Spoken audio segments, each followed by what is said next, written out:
व्यवसाय वाढीसाठी संधी शोधताय? ती संधी लवकरच येतेय.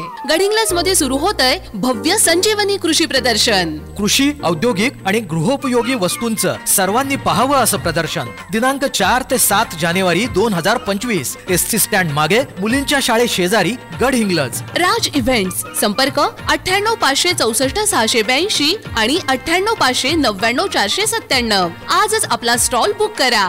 सरत्या 2024 मध्ये घडल्या या घटना.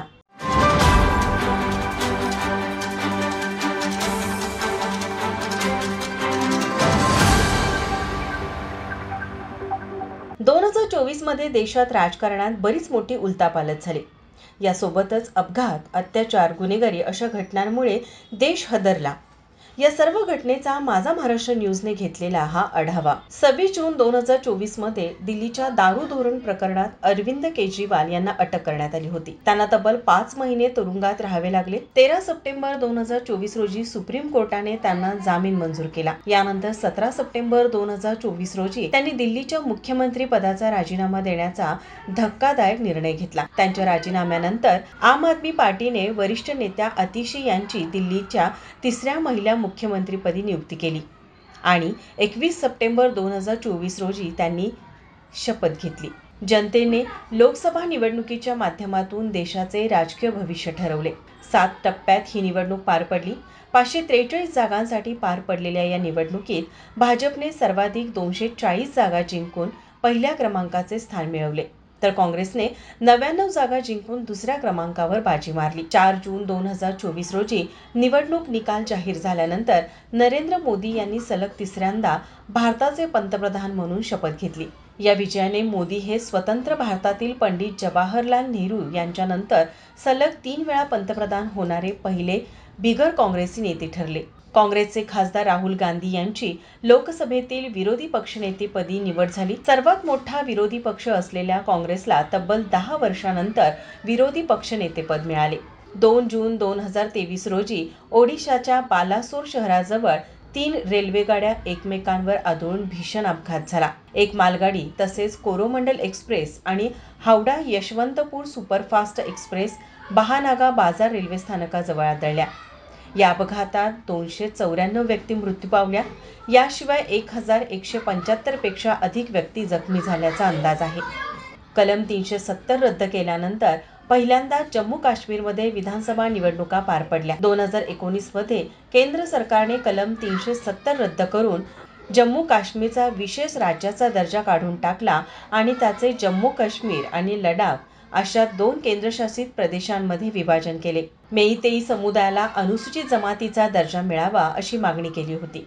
या मागणीने आदिवासींमध्ये तणाव निर्माण झाला होता. 3 मे 2023 रोजी आदिवासी एकता मार्च दरम्यान मेईतेई आणि कुकी समुदायांमध्ये मोठ्या प्रमाणात चकमक झाली. गावांची जाळपोळ, घरांवर हल्ले आणि मोठ्या प्रमाणावर जीवितहानी झाली. 200हून अधिक मृत्यू, हजारो जखमी तर 60,000 लोकांनी घरे सोडली. राज्य सरकार अपयशी ठरल्याने केंद्र सरकारने लष्कर आणि अर्धसैनिक दलांना हस्तक्षेपासाठी पाठवलं. ही घटना मणिपूरच्या सामाजिक आणि राजकीय तणावाचं भयावह रूप ठरली. महाराष्ट्राच्या समाजकारणात मनोज जरांगे यांच्या नेतृत्वात उभारलेले मराठा आरक्षण आंदोलन एक महत्त्वाचे वळण ठरले. मराठा आरक्षणाचे नेते मनोज जरांगे पाटील यांनी उभारलेल्या उपोषणांना राज्याचे राजकारण यंदाही ढवळून निघाल्याचं पाहायला मिळालं. मराठा समाजाला ओबीसी मधून आरक्षण मिळावे अशी मागणी करत जरांगे यांनी सरकारला धारेवर धरलं. जरांगेंच्या या मागणीला ओबीसी बांधवांनी जोरदार विरोध करत आंदोलन केलं. यामध्ये मनोज जरांगे विरुद्ध छगन भुजबळ हा जळजळीत संघर्ष पाहायला मिळाला. या दरम्यान मुख्यमंत्री एकनाथ शिंदे यांनी विशेष अधिवेशन बोलवत मराठा आरक्षणाचा विधेयक मंजूर केला. या विधेयकामध्ये मराठा समाजाला 10% आरक्षण देण्याची तरतूद होती. मात्र आरक्षणावर तज्ज्ञांनी प्रश्न उपस्थित केल्याने पुन्हा जरांगे यांनी आरक्षणाचा लढा सुरूच ठेवला. अजित पवार यांच्या बंडानंतर निवडणूक आयोगानं शरद पवारांची स्थापना केलेली राष्ट्रवादी पक्ष आणि घड्याळ हे चिन्ह अजित पवारांकडे देण्याचा निर्णय घेतला. त्यानंतर 22 फेब्रुवारी 2024 रोजी निवडणूक आयोगानं शरद पवार यांच्या राष्ट्रवादीला तुतारी हे नवं चिन्ह दिलं. हे चिन्ह घेऊनच शरद पवार यांनी राष्ट्रवादीची नव्याने मोर्चे बांधणी केली आणि वाटचाल सुरू केली. 9 मे 2024 ला पुण्यातल्या कल्याणी नगरमध्ये घडलेल्या हिट अँड रनच्या घटनेने अवघा देश हादरून गेला. पुण्यातील बिल्डर विशाल अग्रवाल यांच्या अल्पवयीन मुलाने सुसाट वेगात पोर्श कार चालवत दोघांना चिरडलं. या घटनेत अनीस अवधी या आणि अश्विनी कोस्टा या IT व्यवसायातील तरुणीचा मृत्यू झाला. धक्कादायक बाब म्हणजे या घटनेतील अल्पवयीन आरोपीला निबंध लिहिण्याची शिक्षा देत जामीन मंजूर करण्यात आला. यामुळे राज्यात संतापाची लाट उसळली. 12 ऑक्टोबर रोजी सायंकाळी 9 वाजण्याच्या सुमारास राष्ट्रवादी काँग्रेस पक्षाचे नेते बाबा सिद्दीकी यांच्यावर गोळीबार झाल्याची बातमी आली. काही तासातच त्यांच्या निधनाच्या वृत्ताने देश हादरून गेला. वांद्रे परिसरातील ईशान सिद्दीकी यांच्या कार्यालयासमोर गोळ्या झाडण्यात आल्या.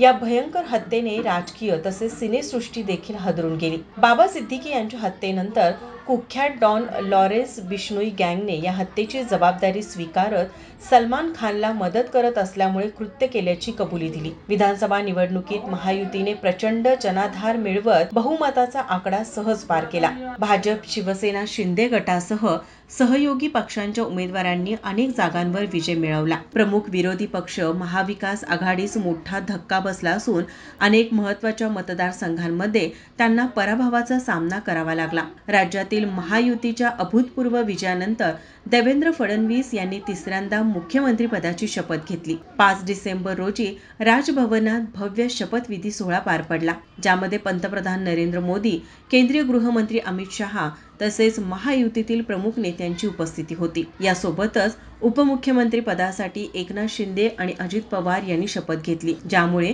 महायुतीतील एकतेचा संदेश दिला गेला. महाराष्ट्र विधान परिषदेच्या सभापती पदासाठी झालेल्या निवडणुकीत महायुतीचे उमेदवार राम शिंदे यांनी विजय मिळवला. गेल्या 2 वर्षापासून रिक्त असलेले हे पद भरण्यात आले असून राज्याच्या राजकारणात यामुळे महत्त्वपूर्ण घडामोडी घडल्या आहेत. 2022 मध्ये तत्कालीन सभापतींचा कार्यकाळ संपल्यानंतर हे पद रिक्त राहिले होते. बदलापूर बलात्कार प्रकरणाने महाराष्ट्रात संतापाची लाट उसळली आहे. 13 ऑगस्ट 2024 रोजी बदलापूर येथील एका शाळेत 2 अल्पवयीन मुलींवर लैंगिक अत्याचार झाल्याची घटना उघडकीस आली. शाळेतील शिपाई अक्षय शिंदे यांनी या मुलींवर अत्याचार केल्याचे सिद्ध झाले होते. शाळेचे चेअरमन उदय कोतवाल आणि सचिव तुषार आपटे यांच्यावरही या प्रकरणात गुन्हे दाखल करण्यात आले आहेत. गुन्हा घडल्यापासून हे दोघे फरार होते, परंतु पोलिसांनी त्यांना कर्जत येथून अटक केली आहे. या घटनेनंतर बदलापूरमध्ये नागरिकांनी मोठ्या प्रमाणात आंदोलन केले. रेल्वे रुळांवर उतरून रेल्वे मार्ग रोखून धरला, ज्यामुळे उपनगरीय वाहतूक ठप्प झाली होती. नागरिकांनी आरोपींना कठोर शिक्षा देण्याची मागणी केली. मुख्य आरोपी अक्षय शिंदे याने पोलिसांच्या रायफल हिसकावण्याचा प्रयत्न केला आणि पोलिसांवर गोळीबार केला. यामुळे पोलिसांनी स्वसंरक्षणार्थ त्याचा एन्काउंटर केला. बीड जिल्ह्यातील मसाजोग गावातील सरपंच संतोष देशमुख याची हत्या 9 डिसेंबर 2024 रोजी घडली. या घटनेमुळे राज्यभरात संताप आणि तणाव निर्माण झाला. संतोष देशमुख यांना सकाळी स्कॉर्पिओ कारमधून अपहरण करून मारहाण करून 3 तासानंतर मृतदेह रस्त्यावर फेकण्यात आला. संतोष देशमुख यांच्या हत्येच्या निषेधार्थ राज्यभरात आंदोलने सुरू आहेत.